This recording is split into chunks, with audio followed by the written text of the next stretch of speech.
तो इस वीडियो की शुरुआत हम 3 इंटरेस्टिंग क्वेश्चंस के साथ करेंगे। नंबर 1, क्या फ्रेशर्स बीए रोल क्रैक कर सकते हैं? जी हाँ, बिल्कुल कर सकते हैं। सेकंड क्वेश्चन, क्या फ्रेशर बीएस को बहुत कम सैलरी दी जाती है? नहीं, एक डिसेंट 8 लाख की एवरेज स्टार्टिंग पॉइंट है जिसके ऊपर भी आप सैलरी कमा सकते हो।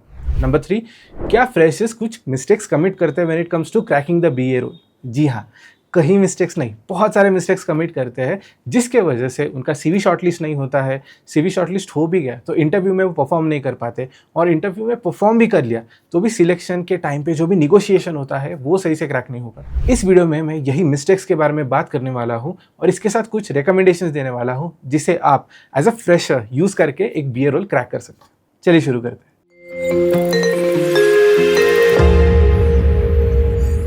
तो स्टार्ट करते हैं फर्स्ट मिस्टेक के साथ, और ये बहुत ही फंडामेंटल मिस्टेक है। सी, अगर आप इस रोल का नाम देखोगे बिजनेस एनालिस्ट, यहाँ पे नाम इटसेल्फ टेल्स यू बिजनेस से हम स्टार्ट करते हैं। तो एक कैंडिडेट को बिजनेस एक्यूमेन बिल्ड करना बहुत इंपॉर्टेंट है when it comes to BA role. और बिजनेस एक्यूमेन क्या होता है? वेल, एक basic understanding of how a business works, चाहे वो प्रोडक्ट लेवल हो या सर्विस लेवल हो।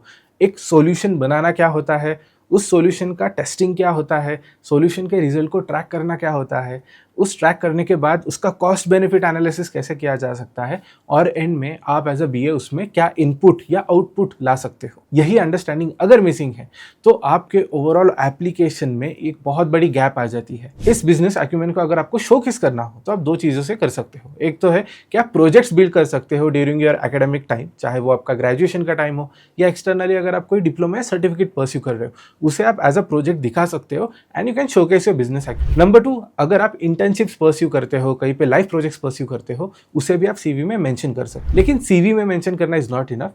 जब आप इंटरव्यू के लिए जाओगे वहाँ पे एक कंप्लीट स्टोरी लाइन, एक कंप्लीट एनालिसिस रेडी होना चाहिए कि आपका इनपुट उस प्रोजेक्ट में, उस इंटर्नशिप में या उस ओवरऑल एक्टिविटी में क्या था, और उससे आपने कॉस्ट बेनिफिट एनालिसिस करने के बाद एक पॉजिटिव आउटपुट क्या दिया है। अब मिस्टेक नंबर 2 पे आते हैं, जो है स्किल सेट। और जब मैं स्किल सेट की बात करता हूँ, फंडामेंटली आपको 2 तरह के स्किल सेट चाहिए होते हैं। एक होता है टेक्निकल स्किल सेट, दूसरा होता है कम्युनिकेशन। पहले टेक्निकल स्किल सेट की बात करते हैं।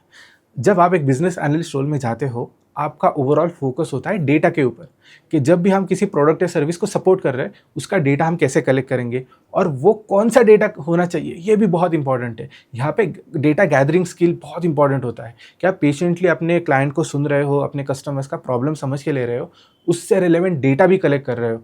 डेटा कलेक्ट होने के बाद उसे सही से एनालाइज कर रहे हो, और उस एनालिसिस के लिए when it comes to your technical skills again आपको कुछ टूल्स पता होने चाहिए।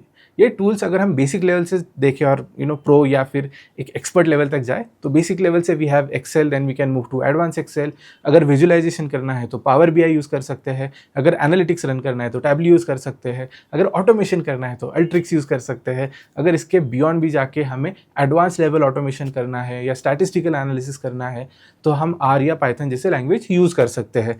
अब यहाँ पर आप थोड़ा एनालिटिक्स प्लस डेटा साइंस दोनों परफॉर्म कर सकते हो एज अ बिजनेस एनालिस्ट। तो ये हो गया आपका स्पेक्ट्रम टेक्निकल स्किल्स का जो आपको पता होना चाहिए। अब यहाँ पे मैं आपको एक डिस्क्लेमर देता हूँ। Let's say you are a student on engineering side, आप शायद कंप्यूटर साइंस स्ट्रीम में ये सब कुछ सीख सकते हो, या कंप्यूटर साइड अगर आप इंजीनियरिंग कर रहे हो तो there is a good chance आप ये सब एकेडमिक्स में ही सीख लोगे। तो यहाँ पर आपको कम्युनिकेशन स्किल पे ज़्यादा ध्यान देना पड़ेगा। Now coming to the other end, अगर आप एक नॉन इंजीनियर हो तो there is a good chance आप कम्युनिकेशन स्किल में स्ट्रांग हो। जैसे मैं एक बीकॉम ग्रेजुएट हूँ, मेरा कम्युनिकेशन स्किल काफ़ी स्ट्रांग था, तो यहाँ पर मैंने क्या किया कि बहुत सारे प्रेजेंटेशंस देना, डिबेट कॉम्पिटिशन्स में जाना, जस्ट टू मेक श्योर कि मैं सही से चीज़ों को सुन पा रहा हूँ, समझ पा रहा हूँ और प्रेजेंट भी कर पा रहा हूँ। यहाँ पे presentation skills to some extent help करते हैं, लेकिन यहाँ पर फिर मैंने फोकस दिया टेक्निकल स्किल्स को सीखने के लिए। So end of the day as a business analyst आपको दोनों स्किल्स आने चाहिए, टेक्निकल स्किल्स भी और कम्युनिकेशन स्किल्स भी। अगर दोनों में से एक भी स्किल सेट मिसिंग है तो एक बड़ी मिस्टेक होगी जहाँ पर आप शायद एक बिजनेस एनालिस्ट रोल क्रैक नहीं कर पाओगे। और अगर आप ये सोच रहे हो कि ये हम टेक्निकल स्किल सेट या फिर कम्युनिकेशन स्किल सेट कहाँ पर सीख सकते हैं, तो आई have a recommendation for you. मेरी एक टीम एट स्किल आर्बिट्राज जिन्होंने आपके लिए एक डिप्लोमा कोर्स डिज़ाइन किया है। इस कोर्स का नाम है diploma in financial and data analytics. यहाँ पर हमारे ट्रेनर्स लेटेस्ट टूल्स आपको सिखाएंगे जिसे सीखकर आप एक टेक्निकल स्किल सेट वाली प्रोफाइल बिल्ड कर लोगे फॉर बीए रोल। लेकिन इसके साथ बाकी प्रोजेक्ट्स क्या बिल्ड करना है, ओवरऑल प्रोफाइल कैसे बिल्ड करनी है, इसमें भी आपको गाइड करेंगे। ये एक 6 मंथ डिप्लोमा है जहाँ पे आपको हर हफ्ते बस 8 से 10 घंटे कंट्रीब्यूट करने हैं। After completion of your diploma आपको एक टेस्ट देनी है, अपॉन पासिंग आपको एक सर्टिफिकेट दिया जाएगा। लेकिन इसके बियॉन्ड हमारी टीम, हमारे मेंटर्स आपको CV बनाने में हेल्प करेंगे, और हमारी प्लेसमेंट असिस्टेंस टीम है जो आपको आपका ड्रीम जॉब लैंड करने में हेल्प करेगी। So if you are someone who is interested, मैंने इसकी लिंक डिस्क्रिप्शन में मेंशन कर दी है, डू चेक इट आउट। अब अगले इंपॉर्टेंट मिस्टेक पे आते हैं। सी यूजुअली आप टेक्निकल स्किल सेट बिल्ड कर लोगे, अपने प्रोजेक्ट्स भी परफॉर्म कर लोगे, लेकिन यहाँ पर जब आप अपना एक CV बना लेते हो और शॉर्ट लिस्ट भी अचीव कर लेते हो, यहाँ पर आती है real test of becoming a business analyst. और जब आप इंटरव्यू में जाते हो तो वहाँ पर आपको एक सर्टन माइंडसेट के साथ जाना पड़ता है। I tell you the mistake that I committed.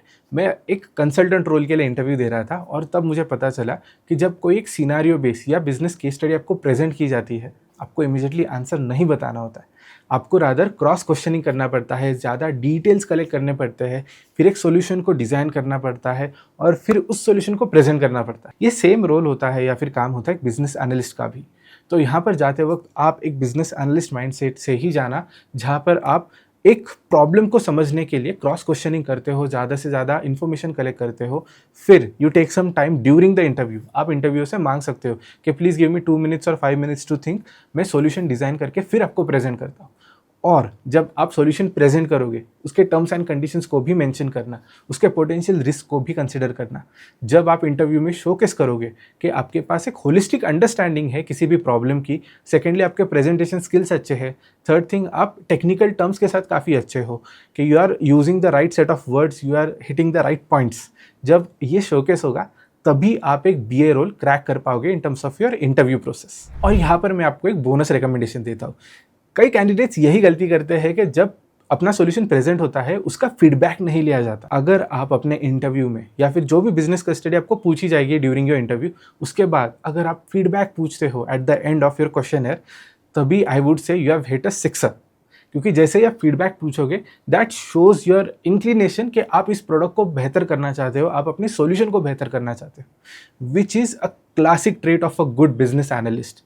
तो अगर आपको एक लास्टिंग इंप्रेशन बनाना है, आई वुड हाईली रिकमेंड कि जब भी आप अपना सॉल्यूशन प्रेजेंट करोगे ड्यूरिंग योर इंटरव्यू, एंड में फीडबैक ज़रूर मांगना। और अब आते हैं लास्ट मिस्टेक पे। कई बार ऐसे होता है कि कैंडिडेट्स तय कर लेते हैं कि उनको बिजनेस एनालिस्ट बनना है, लेकिन आइडियली एक लॉन्ग टर्म प्लान रखना अपने पास, जहाँ पर आप बिजनेस रोल से किसी और रोल में जाना चाहते हो, जैसे प्रोजेक्ट मैनेजमेंट, प्रोडक्ट मैनेजमेंट, या फिर विद इन BA रोल आप किसी और एडवांस रोल में जाना चाहते हो, जैसे कि आप प्रोफेशनल सर्विसेज इस रोल में BA बनना चाहते हो, या फिर आप एक प्रिंसिपल BA बनना चाहते हो जहाँ पर आप एक पूरे यूनिट को लीड करोगे। तो एक 5 to 10 ईयर्स का simple scratch road map ready रखना, ताकि आप अपना अगला टर्म, अगला एक प्लान ऑफ एक्शन रेडी रखो। जैसे ही आप BA रोल में एंटर होते हो, यू कैन स्टार्ट और continue learning where you left. And secondly, जैसे ही आप अपना अगला पढ़ाओ क्लियर कर लेते हो, you can always target more learning and more certifications to take your career ahead. Well, ये थे ओवरऑल मिस्टेक्स, लेकिन जाने से पहले I have a question for you. अगर आपको जो भी मैंने स्किल सेट मेंशन किया है, इसमें से किसी भी स्किल सेट, किसी भी टूल के ऊपर, जैसे कि पावर BI हो गया, एक्सेल हो गया, किसी भी टूल के ऊपर अगर आपको एक शॉर्ट कोर्स चाहिए, तो कमेंट सेक्शन में उस टूल का नाम ज़रूर मेंशन करना। आई विल मेक श्योर कि हमारी साइड से एक कंप्लीट कोर्स आपके लिए फ्री में अवेलेबल हो इस यूट्यूब चैनल पे। So do mention it in the comment section. अगर आप इस चैनल पे नए हो तो डू सब्सक्राइब। वीडियो पसंद आए तो don't forget to press the thumbs up button. As usual, I will see in the next one.